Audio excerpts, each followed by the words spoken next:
For 40 years, when death came to our county, it was my hands that received it. I prepared this town's mothers and fathers for their last goodbyes. I sat up through 10,000 of the worst nights of people's lives. And the family that owned the funeral home called me family right back. All those years. Until the day the old man finally died and his son sat me down in the very room where I had comforted half the county and explained to me, kindly, that I had never really been family at all. I'm going to tell you about the funeral that taught Russell Hale exactly who this town trusted with its dead. But first you have to understand what it costs a woman to give her whole life to a family that turned out to be nothing more than a name painted on a building. My name is Iris. I am 64 years old, and for 40 years, I was the heart of the Hale Funeral Home in our small Kentucky town. The kind of town tucked down in a holler where the same families have been burying their people in the same churchyards since before the roads were paved. I want to tell you what I actually did because most people would rather not think about it. And that is exactly why it matters. When your mother died, I was the one who washed her and dressed her and did her hair the way she liked it, so that when you came to say goodbye, she looked like herself and not like the worst day of your life. When the call came at 3 a.m. that your boy was gone, I was the one who drove out in the dark to bring him home, gently, the way you would want a stranger to handle the person you loved most. I sat with widows who could not stop shaking. I held the hands of fathers who had no words. For 40 years, I did the tenderest, hardest, most unseen work there is. The holy work of helping a whole town let go of its dead with dignity. And I was good at it. The best this county ever had, and everyone knew it. And the grieving asked for me by name. Let me tell you what that work is truly like, because the dignity of it is the whole point, and almost nobody ever sees it. The world thinks of a funeral home as the viewing, the flowers, the few minutes of a service. But the real work happens in the hours nobody watches, and it is almost always the middle of the night. It is the careful, reverent, physical labor of tending a body that an hour ago was somebody's entire world. Of making sure that the last time a daughter sees her mother's face, it is peaceful and clean and recognizable and kind. It is choosing, every single time, to treat a stranger's dead with the exact tenderness you would want for your own, at 4 a.m, when you are bone weary, when no living soul would ever know if you cut a corner. That is the sacred part. Asa taught me that the dead cannot thank you, and that this is precisely why how you treat them is the truest measure of who you are. For 40 years, I gave this county that tenderness, in the dark, where no one ever saw, 10,000 times over. I was the quiet keeper of this whole town's worst hours, and I carried it as an honor, because that is exactly what it was. If you have ever poured your entire self into a place, a job, an institution that called you family, only to learn at the end that you were never family to them, just the most devoted and most cheaply kept worker on the payroll, then I think you already know the cold I am about to describe. Tell me in the comments where you are listening from, and whether you have ever given your one life to something that promised you a place and then showed you the door. I read every single one. There are so many of us who fell for the same beautiful lie. The one painted on the break room wall, the one that says, "We are a family here." I have thought a great deal since about that exact phrase, "We are a family here," because I have come to believe it is one of the most useful lies ever invented. And it is told in 1,000,000 break rooms and 1,000 institutions every single day. When a place tells you it is a family, listen very closely. Because a true family does not need to keep announcing that it is one. And because that word, in the mouth of an institution, is almost never a description. It is an instruction. It means we would like you to behave like family, to sacrifice like family, to forgive like family, to give and give the way you would for your own blood, while we quietly retain the full and unsentimental right to treat you, the very moment it suits us, as exactly what you are on paper, which is an expense. Family is the most expensive thing a person can give, and they have found a way to ask for it at the price of a paycheck. I handed mine over for 40 years. I am not telling you never to love your work or the people in it. I am telling you to know the difference between a family and a place that simply finds it profitable to call itself one, because that difference will turn out to be the entire story on the day they decide they are finished with you. Let me tell you about Asa Hale, because he is the whole heart of this, the love and the wound, both. Asa founded that funeral home, and he hired me when I was a girl of 24, lost and going nowhere. And he saw something in me, a steadiness, a gift for sitting with grief, and he trained me up himself. And over the years, he became the father that my own hard father never managed to be. Asa taught me everything. He would say, "Iris, anybody can run a business, but what we do here is sacred. We are the last people to touch someone's mother with love, and we will, by God, do it right." I believed in him like scripture. I loved that man, and I loved the work, and I loved being part of something that mattered as much as helping a town carry its grief. And Asa called me family. He said it for 40 years. "You are family to me, Iris. You are the daughter the good Lord forgot to give me." And I believed that too, because when a father-shaped hole in you finally gets filled, you do not go looking for the fine print. Asa Hale poured himself into me the way a master pours into an apprentice. And somewhere in the pouring, he became my father. My own daddy had been a hard, cold man who never once told me I was worth anything. And here was Asa, patient and warm, telling me I had a true gift, telling me the work was holy, telling me I belonged. Do you know what that does to a person who grew up starved for exactly those words? It makes them loyal unto death. Asa would put his hand on my shoulder after a hard one, a child's funeral, the kind that breaks you in half. And he would say, "Iris, you did that family a mercy tonight that they will feel for the rest of their lives."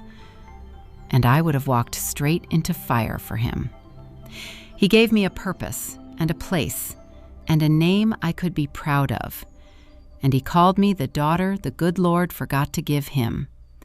And for a motherless, fatherless woman, those words were the bedrock I built my whole life upon.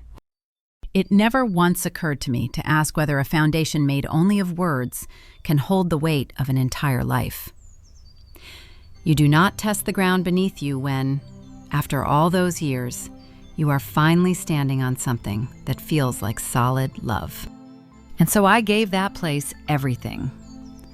I want you to understand the everything. I never married, though there was a man once who wanted me, because the work did not keep regular hours. Death does not. And I was always on call, always the one who went out at 3 a.m, and a marriage cannot grow in soil like that. I never had children of my own, and I made my peace with that by telling myself this whole town's children were partly mine, since I had carried so many of their parents and grandparents to rest. I missed holidays, birthdays, every ordinary joy that other people build a life out of, because there was always a family in our town having the worst day of their lives. And Asa needed me, and the work was sacred, and I was family.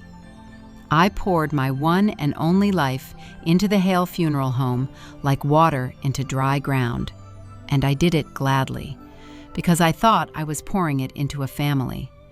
I did not understand, until I was 64, that I had been pouring it into a business that simply knew the most efficient fuel to burn is a person who believes she is loved.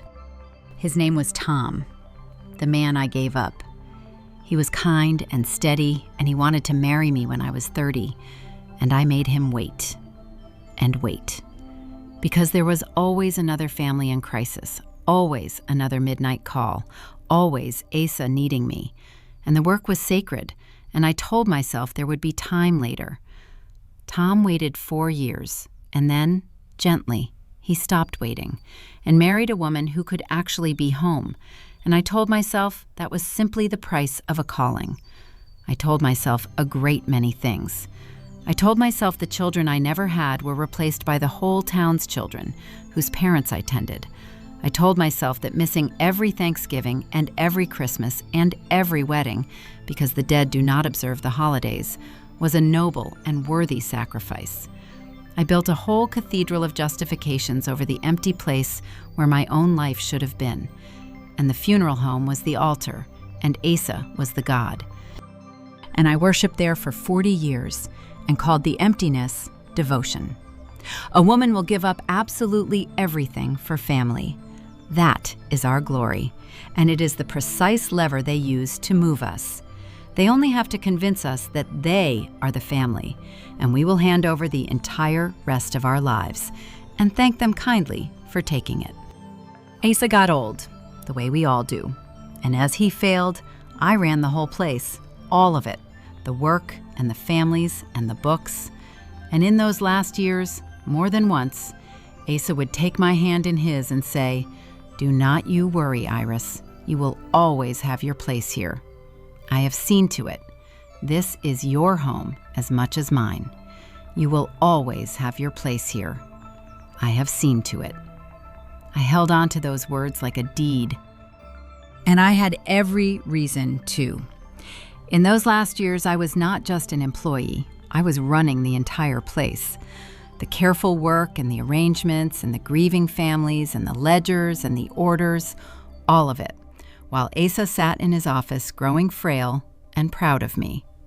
Everyone in the county assumed, the way I myself assumed, that when Asa was gone, the place would simply be mine, or as good as mine, because I was the one who already was it. And Asa let everyone assume that. He let me assume it. He would introduce me to families as his partner in everything but name, and I glowed every time at that word, partner. And I never once noticed that in everything but name is a sentence with a knife hidden inside it. The name was the only part that was ever going to count, and the name was never, ever going to be mine. And then Asa died, and I prepared my own beloved mentor for his burial with my own hands, the hardest and most loving thing I ever did. And I gave that man the most beautiful goodbye this county has ever seen. And I wept over him, like the daughter he always said I was. And it was 3 days after we put Asa in the ground that his son Russell called me into the arrangement room, the very room where I had sat with 1,000 grieving families, and told me what Asa had actually seen to, which was nothing at all. Let me tell you about Russell, and let me try to be fair, because the easy thing is to make him a snake, and the true thing is sadder. Russell was Asa's only son, and Russell had spent his whole childhood watching his father pour his warmth and his pride and his fatherly love into the funeral home, and into me, the devoted girl who worked there, while Russell himself never measured up to a business he did not even want. I think Russell grew up jealous of a funeral home, and jealous, God help us both, of me, the employee his father loved like a daughter. So when Asa died and left Russell the business, Russell inherited a thing he resented in a town that trusted me more than it had ever trusted him, and he could not stand it. And there was money in it, too, the cold, modern kind, because one of those big funeral corporations had been wanting to buy up small homes like ours and put their name on it. And the deal would be cleaner without an old woman around who actually believed the work was sacred. So Russell sat me down in the arrangement room, and he told me, kindly, that there was nothing in writing, that his father had left everything to him, that I was a wonderful employee, but that he was going to be modernizing and streamlining, and that my services, after 40 years, would no longer be needed. He gave me 2 weeks. He called it a generous severance. He thanked me for my loyalty. and then he asked me to please make sure the files were in order before I went. It is the kindness of it that I will never forget. Russell was not cruel, not on the surface of it. He was gentle and regretful and professional, the way people are when they have already decided a thing and simply need to get through the saying of it. He had a folder. He slid a single paper across the very same table where I had slid the arrangement papers toward 1,000 weeping families. And he used the soft words, transition and modernize, and we will always be so grateful. The soft words people reach for to make the throwing away of a human being sound like sound management.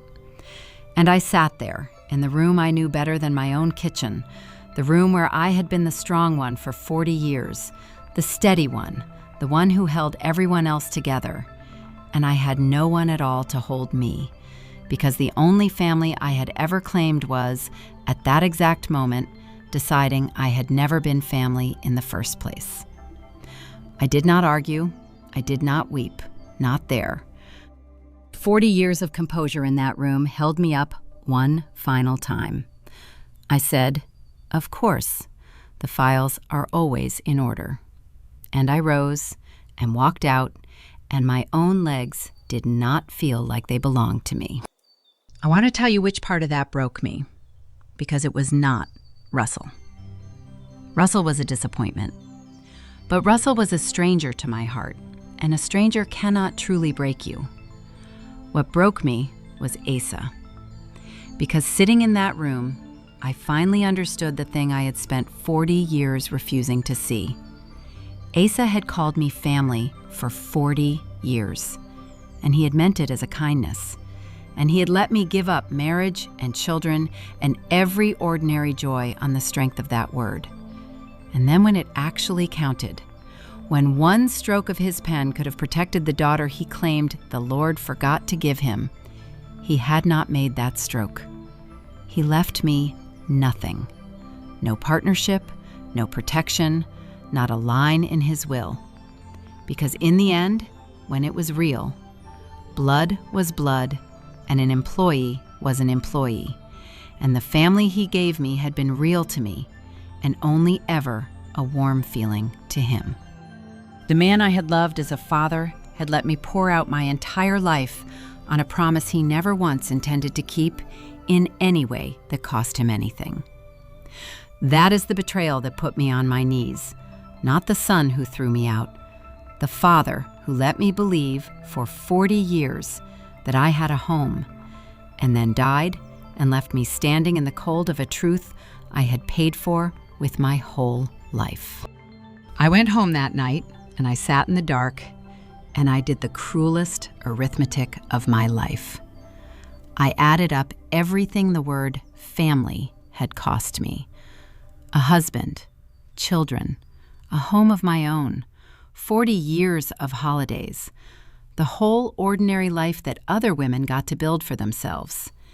And I had paid all of it, gladly, on the strength of a single word that Asa had spent on me as easily as breathing, and had never once meant in any way that would cost him a thing.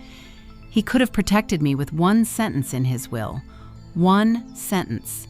He had years in which to write it, and he never did, because to write it down would have meant truly reckoning with whether I was family or staff. And as long as he never wrote it, he got to enjoy the warmth of calling me his daughter without ever paying the price of meaning it. I had been the great love and the great unpaid labor of that man's whole life, and he had let me believe the love was the entire story, when all along the labor was the part he was quietly keeping.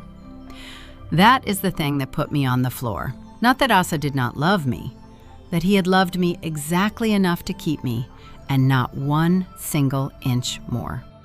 There was a stretch of days after that when I nearly begged. I am not proud of it, but I want you to know, because if you are facing the cold version of this in your own life, you should know how strong the pull is. I had given that place 40 years.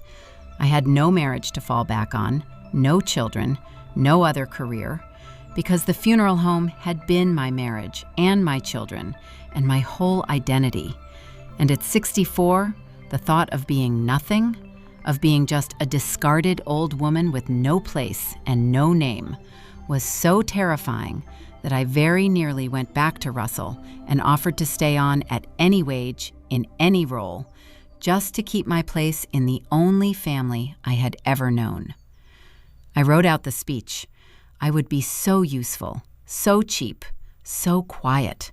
I would beg for the privilege of being used a little longer, because being used by them still felt better than being no one. That is what 40 years of being told you are family does to you when they take it away. It does not just cost you your job. It costs you your whole self, because you let them become the only mirror you had. And now there is no one left to tell you that you exist. I sat with that begging speech for 3 whole days. I rehearsed it. And the shameful truth is that what I was really rehearsing was how to volunteer to be used all over again. Because being used by the only family I had ever known still felt safer than the howling nothing of being no one at all. That is the deepest part of this trap, and I need you to see it clearly, because it is exactly where they get you. When a place has been your entire identity, leaving it does not feel like freedom. It feels like dying, like ceasing to exist. And a person will accept almost any amount of mistreatment over the sheer terror of ceasing to exist. I was a 64-year-old woman seriously preparing to beg a man half my age for the privilege of being underpaid and discarded just a little more slowly. And I believe I would have done it. I would have walked back into that funeral home with my humble little speech rehearsed and ready, if the telephone had not rung first. What stopped me from begging was a phone call, and the phone call changed everything. It was the family of Miss Wanda Combs, the oldest woman in our county, 91 years old, beloved, a fixture. And Miss Wanda had finally passed, and her granddaughter called the Hale Funeral Home to make the arrangements, the way 3 generations of that family always had. And Russell, all business now, took the call. And the granddaughter asked the only question that mattered to that family. She asked, "Will Iris be handling Miss Wanda?" And Russell told her, smoothly, that I was no longer with the firm, but that he would personally see to everything. And the granddaughter said, "Oh, let me call you back."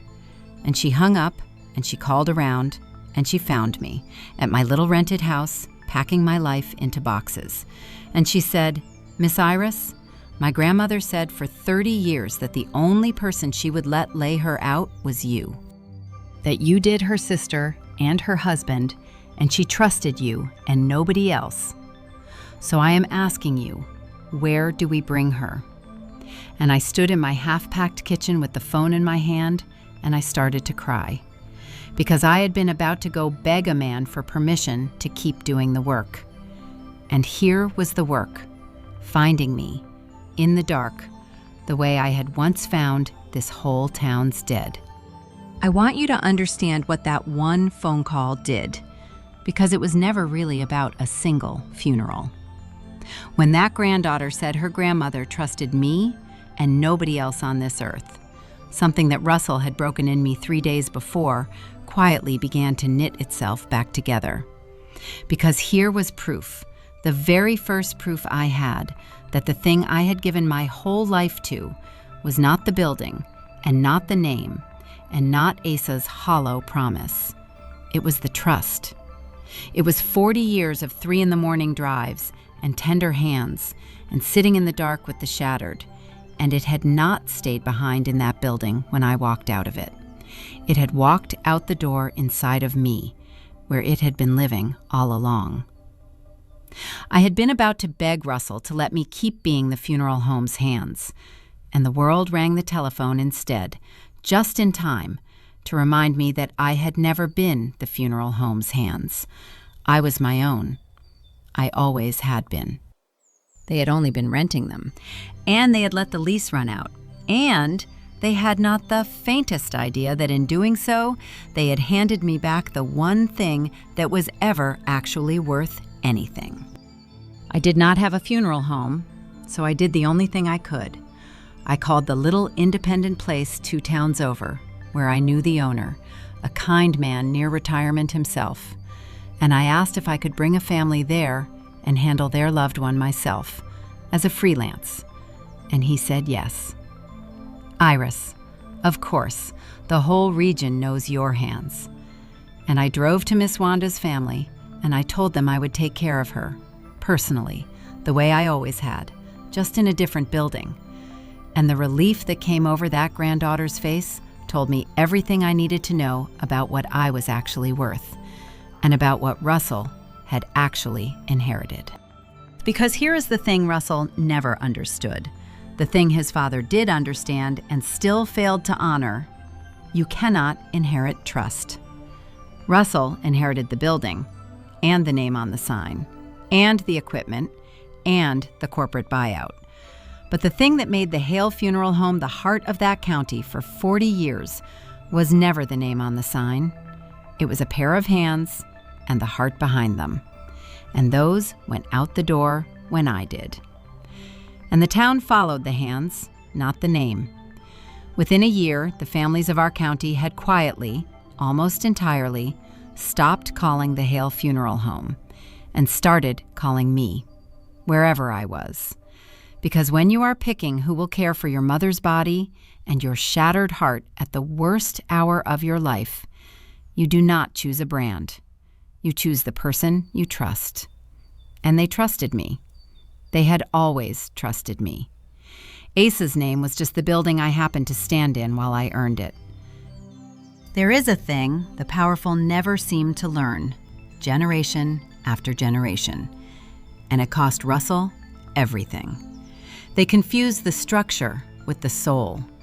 They look at a beloved institution and they see the building, the brand, the assets, the deed, and they believe those things are the value, and they believe that value of that kind can be inherited or bought or transferred with the stroke of a pen. But the soul of a thing like that is never in the structure. It lives in a particular person, doing particular work, earning particular trust, one frightened, grieving human being at a time, over years and years, in ways that never once show up on a ledger. Asa at least half understood this, which is why he was forever reminding me the work was sacred. Russell understood not one bit of it. Russell inherited the bones of the thing and could not for the life of him work out where the life in it had gone. Because the life had quietly gotten into its car and driven to a little funeral home 2 towns over, and the entire county had followed it there without anyone ever taking a vote. You cannot inherit trust. It is the one form of wealth that dies with the person who earned it, unless they choose to hand it on. And Russell had made very certain that I had no reason left on this earth to hand a single ounce of it to him. Russell's grand, modernized funeral home, with its corporate buyout pending, started doing fewer and fewer funerals, because a funeral home with no one the town trusts is just an expensive, empty building full of somber furniture. The corporation, I heard, lost interest once they saw the business walking out the door behind a 64-year-old woman with no sign and no building, just a reputation that 40 years had earned and no will could transfer.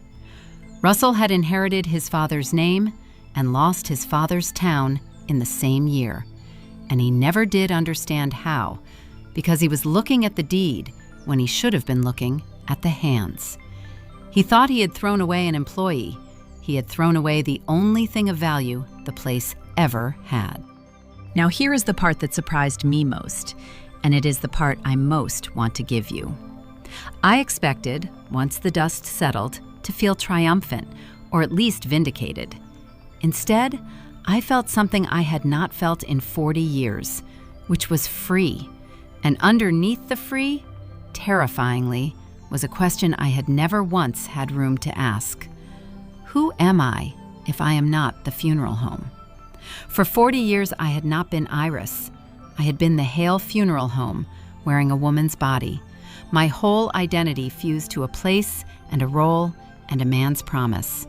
And losing all of it, as much as it broke me, finally forced me to find out what was left when you scraped the role away. And the answer, it turned out, was a whole entire woman I had never had time to meet. I started doing the work on my own terms, my own hours, and for the first time in my life, I also had a life. I went to a wedding instead of a wake. I planted a garden. I let that man, the one from all those years ago, who was a widower himself now, take me to dinner. And I did not cancel because of a 3 a.m. call, because I was finally the one who decided which calls I took. At 64, I started becoming a person instead of a position, and I made my peace, slowly, with Asa, the hardest piece of all. I forgave him, not the cheap forgiveness that pretends it did not happen, but the real kind, the kind that looks the whole betrayal full in the face and chooses to set it down anyway, for my own sake, because carrying it was just letting him take a little more of my life every day. I decided that Asa had loved me as much as a man that limited could love, and that it was real, even though it was not enough, and that I did not have to call it nothing just because it had not been everything. That is the forgiveness that finally let me close the door on the Hale Funeral Home for good and walk out into a life with my own name on it. I will not pretend the freedom came easily, or all at once. For months, I kept reaching for the old identity, the way your tongue keeps reaching for a missing tooth, startled every time by the gap. I did not know how to introduce myself without the funeral home somewhere in the sentence. I did not know what on earth to do with a free Saturday. But slowly, in that strange open space, I met her, the woman who had been underneath the role the whole time. And I found that she had opinions and a sense of humor that 40 years of grief work had kept folded away in a drawer, and a surprising amount of life still left in her. I learned that I had spent 40 years mistaking being needed for being known, and that they are not at all the same thing, and that a great many people had needed me, while almost no one had ever truly known me, because I had never once given anyone the chance, least of all my own self. And the forgiving of Asa was the last and the heaviest brick I had to set down. I did not forgive him to be gracious. I forgave him because I finally understood that staying angry was just letting that man go on renting space in my life for free, and I had already given him far more of my life than he ever paid for. So I looked the whole thing square in the face, the love that was real and the protection that never came. And I decided I would keep the love and lay down the debt. And that choice, far more than walking out the door, is the thing that finally set me free. I have spent my whole life helping people say goodbye. So let me leave you with the truest thing the work ever taught me. I have prepared more people for burial than I can count, the rich and the poor, the beloved and the alone. And I will tell you that death is the great revealer. Because at a funeral, you finally see what a person was actually worth to the people around them. And it is never, ever the things they thought. The man with his name on 3 buildings can go into the ground with a near-empty chapel.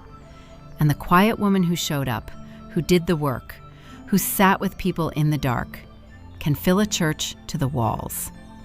If you have given your whole life to a place or a family or a person that called you family and then showed you that you were only ever staff, I am 64 years old, and I am here to tell you the thing it took me a lifetime to learn. Your worth was never the role. Your worth was never the name on the building or the place at their table or the word family that they spent so freely and meant so cheaply. Your worth is in your own 2 hands, and the real work they have done, and the people whose worst days you made survivable. They can take the building, they can take the title and the place and the promise. They cannot take the hands, and they cannot take the trust those hands earned, because that lives in you, and it walks out the door when you do. So if they have shown you the door, beloved, then walk through it, and walk tall, and know that everything that ever actually mattered about that place is leaving with you. Let them keep the empty building. You were always the thing the people came for.